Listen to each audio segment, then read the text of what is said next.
Welcome to Ask and Learn. Here we have a mulching machine that is basically supported by a tripod. So there's two wheels and a stand that keep it upright. And then it has weight. And so what we want to do is we're looking for the three components, the vertical components of the force that keeps it standing. And from the geometry shown in the book, we know that and I'm going to use the origin of the coordinate system that they have in the figure. F1 is just 3 feet or 3.5 feet in the x direction. F2 and 3 are 1.25 in the plus and minus y direction.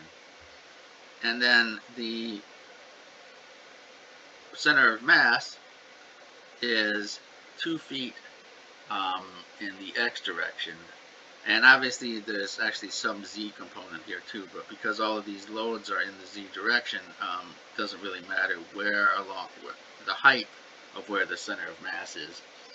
So they give it as 4 feet, and actually I probably ought to put that in here since they gave it. It's 4 feet, but that doesn't matter. It won't come into our problem. So we have, we have 3 unknowns. And in our force balances, what we're going to find is that, the x and y components of the force balance are trivially satisfied because you can see that all of these components are 0.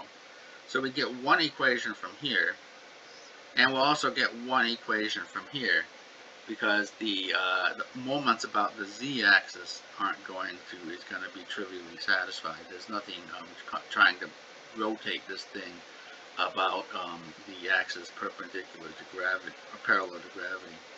So we have 3 equations and 3 unknowns, and we can find those 3 unknowns. So this is the force on the stand. So we have the stand here, and then we have 2 wheels back here, like in a tripod.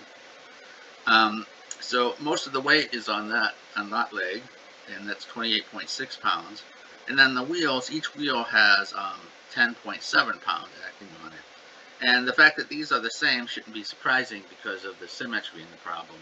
That we'd expect the weight to be uniformly distributed, or not the total weight, but the load on each of those wheels to be identical.